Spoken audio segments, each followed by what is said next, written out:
रूस यूक्रेन युद्ध में रूस से मुकाबले के लिए यूक्रेन की निर्भरता अमेरिकी सैन्य हथियारों पर ही है, लेकिन उसे मिलने वाली अमेरिकी मदद रुकी हुई है। यही वजह है कि यूक्रेन युद्ध के मैदान में कमजोर होता जा रहा है। दूसरी तरफ यूक्रेन के पास जो बचे खुचे हथियार हैं, उन्हें भी रूस खोज खोज कर नष्ट करता जा रहा है।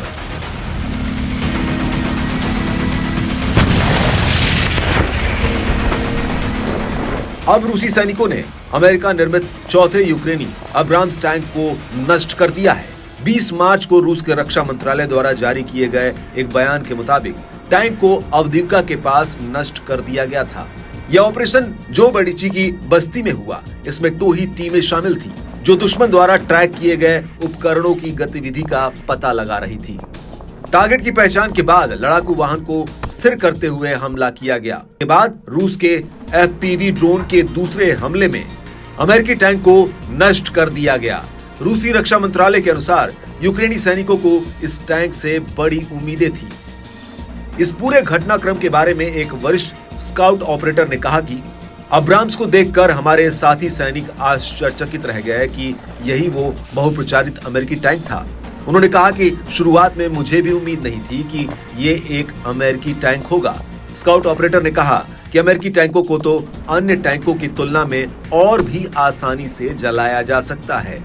इजाई नाम के एक अन्य स्काउट ने कहा कि जिस तरह से पश्चिम और यूक्रेन इस टैंक की प्रशंसा करते हैं, वैसा तो इसमें कुछ भी नहीं है। इसके अंदर बैठने के बाद मैं कह सकता हूं कि यह हमारे T-90 टैंक से भी बदतर है।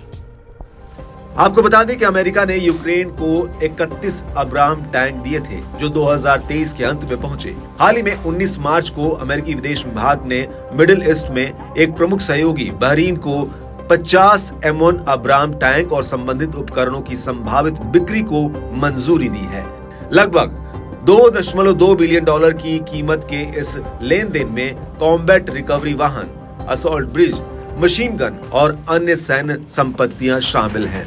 दरअसल अमेरिका के करीबी साझेदार बहरीन ने अपनी रक्षा क्षमताओं को बढ़ाने और अन्य सहयोगी देशों के साथ क्षेत्रीय अभियानों में शामिल होने की अपनी क्षमता को बढ़ाने के लिए औपचारिक रूप से इन संसाधनों का अनुरोध किया था। बहरीन ने लाल सागर में हुती हमलों के खिलाफ अमेरिका के ऑपरेशन प्रॉस्पेरिटी गार्जियन का भी समर्थन किया है, जिसके तहत अमेरिका हूती और हिजबुल्लाह पर हमले कर रहा है।